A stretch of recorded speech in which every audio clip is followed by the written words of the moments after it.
జై శ్రీరామ్, జై గురుదేవ్. నేను ఇవాళ మా వరుణ్ బాబు ఏంటంటే నాకు మా వందన పుట్టిన 3 yearsకి కూడా 2 years తర్వాత ప్రెగ్నెన్సీ తర్వాత మా అత్తగారు చాలా బాగా ఇదైపోయి మా ఒక వంశోద్ధారకుడు లేడని చాలా బాధపడేవారు. సో అప్పుడు మా బావ హైదరాబాద్లో మా ఒక రంగాచారి అని చెప్పేసి హేమలత రంగాచారి అని వాళ్ళ ప్రొఫెసర్కి చూపిస్తేను 1 fallopian tube is closed కానీ యూ కెన్ గెట్ ప్రెగ్నెన్సీ. అదేంటంటే కొంచెం మనకి ఫర్టిలిటీ తక్కువగా ఉంది, ఒక 100 injections రోజు చెయ్యాలి అని చెప్పేసి అన్నారు. So I was ready for it. తర్వాత మా ఆడపడుచు పద్మావతి 1 townలో రాఘవేంద్ర స్వామిని కొలిచేది అప్పట్లో. ఆ రాఘవేంద్ర స్వామి కరుణ వల్ల కూడా పుట్టుతారు అని చెప్పేసి అని అంటేను. సో ఆ రాఘవేంద్ర స్వామి ఫోటో ఇచ్చింది. ఆ ఫోటో ఇచ్చి దాని మంత్రాలయ ఇది స్తోత్రం కూడా పంపింది అనమాట. రోజు పాడుకునేదాన్ని అనమాట. సో నాకు ప్రెగ్నెన్సీ వచ్చింది. సో నా రాఘవేంద్ర స్వామి మా కృప వల్లనే నా వరుణ్ బాబు పుట్టాడని వాడికి వెంకట నారాయణ రాఘవ తేజ్ వరుణ్ అని పెట్టారనమాట. రాఘవ మా అమ్మ పేరు కూడా రాఘవమ్మ. సో నాకు ఐ ఫెల్ట్ వెరీ హ్యాపీ అనమాట, 2 పేర్లు కూడా కలిసినాయి అని చెప్పేసి. సో రాఘవేంద్ర స్వామి నాకు ఫస్ట్ ఇది గురువు అనమాట. ఎందుకంటే చాలామంది నేను ప్రతి వాళ్ళని లైక్ వీళ్ళు వాళ్ళు అని లేదు, నమ్మకంతో ఏదైనా చేస్తానన్నమాట. సో అందరూ నా గురువులే. ఏది చిన్నప్పటి నుంచి అమ్మ నాన్న అమ్మమ్మ అందరూ. ఇప్పుడు నాకు ఏదైనా చిన్న విషయం వాళ్ళ దగ్గర నుంచి తెలిసినా వాళ్ళు నా గురువుగానే ఫాలో అవుతాను అనమాట.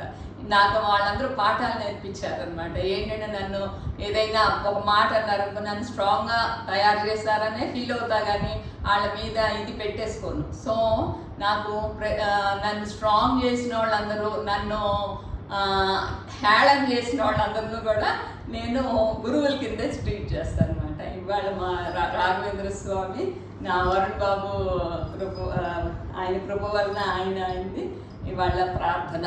అండ్ నేను డాన్స్ అనే అనుకోండి, ఎక్సర్సైజ్ కూడా అది.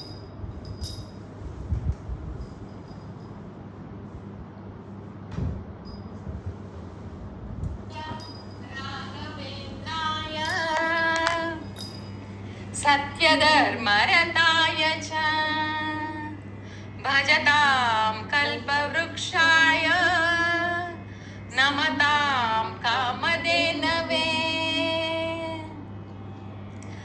మంత్రాలయపుర వాసుదేవులకు రాఘవేంద్రుని కొలవండి, నిత్యము కాని దేహము కొరకై భేదభావములు వదలండి. జయ యతీంద్ర జయ గుణసాంద్ర జయ గురుదేవర కలియుగ పూజిత శ్రీనివాసవర పుత్రుడవైన సురుసుదీంద్రుల శిష్యుడవైన వీణుల విందుగ వీణాగాణం దీనుల పాలిటి కల్పవృక్షమై ప్రహ్లాదాంస సంభూతుడవైన పలు కావ్యములను పరికించిన శ్రీ మంత్రాలయపుర వాసుదేవులకు రాఘవేంద్రుని కొలవండి, నిత్యము కాని దేహము కొరకై భేదభావములు వదలండి. వ్యాసతీర్థుల కృపను పొందున రాయల వారి కొల్పునందున వీణా పండిత కృష్ణ భట్టుల వారి పత్రులు తిమ్మన భట్టు సంతతి కొరకై శ్రీహరి సేవలు వెంకటనాథుగా వరముల నిలిచిన వరముల నొసగడి వరదుడవైన కయమున దర్శన భాగ్యము నొసగే. మంత్రాలయపుర వాసుదేవులకు రాఘవేంద్రుని కొలవండి, నిత్యము కాని దేహము కొరకై భేదభావములు వదలండి. సోదరి తిరుపతి శ్రీ నరసింహునితో సుధీంద్ర గురుకుల ఆశ్రయముంది, మధ్వ విజయ వాఖ్యానము రాసి వాయయోగుల వాదనమందు గెలుపున పలుకిత బిరుదులు పొంది గురుదీవనతో సోదరి ప్రేమతో సతి సరస్వతితో కాలము గడుపుచు నారాయణ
ఇది అసలు ఏ ట్యూనో ఏమీ తెలీదు.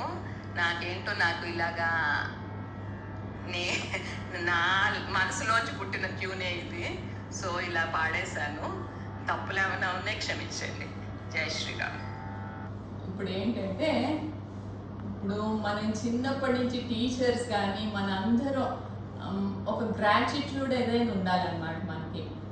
మన ఏంటంటే మన దగ్గర ఏముందో మనకే తెలియట్లేదు. అసలు ఏంటంటే everything is going treated for granted. ఇదేముందని అదేముందని. ఒక్కరోజు అసలు ఇప్పుడు ఏంటంటే ఒక కన్ను లేకపోతే ఇప్పుడు మన శరీరం అంతా ఒక మెషినరీ, అన్ని పార్ట్స్ ఉంటేనే ఏదైనా అది బండి కదులుతుంది. అసలు కాళ్ళు చాలా చాలా ఇంపార్టెంట్. సో ప్రతిరోజు కాళ్ళతో మాత్రం నడవండి. ఏదో ఒకటి ఇప్పుడు ఏంటంటే మనం ఫుల్గా ఉండాలి అని అంటే, ఇప్పుడు ఏంటంటే ఫ్లెక్సిబిలిటీ ఉండాలంటే కొంచెం చిన్నపిల్లలకు కూడా దాని విలువ చెప్పి చేయించండి అమ్మా. ఎందుకంటే చాలామంది మా ఫ్రెండ్సే చూశాను గబగబా ఏంటంటే 60 కూడా ఉండటం లేదు, మోకాళ్ళ ఆపరేషన్ చేసేసుకుంటున్నారు. So flexibility is very very important. And ఏంటంటే హెల్దీ ఫుడ్, అవి మాత్రం జంక్ లేకుండా, జంక్ ఏదో కొంచెం వారానికి ఒకసారి అట్లా చేసుకుని మిగతా టైంలో మాత్రం హెల్దీ ఫుడ్ మీద కాన్సన్ట్రేట్ చేయాలని నా అభిమతం. అందరూ ఏంటంటే రోజు చెప్పుకోవాలన్నమాట, ఐఎమ్ హెల్దీ అండ్ హ్యాపీ. ఉంది అన్నట్టు కాదు. అదేంటంటే హెల్దీ అండ్ హ్యాపీగా ఉంటేనే మన బ్రెయిన్కి అవి ఆ సంకేతాలు వెళ్తాయి అన్నమాట. లేకపోతే you start day with lazy అనిపిస్తే లేజీగానే ఉంటారు. ఐఎమ్ హెల్దీ అండ్ హ్యాపీ అనుకుంటే మన బ్రెయిన్ కూడా ఆ సంకేతాలు వెళ్ళి రోజు మొత్తం హ్యాపీగాను అలాగే అయిపోతుంది అనమాట. సో జై గురుదేవ్, జై శ్రీరామ్.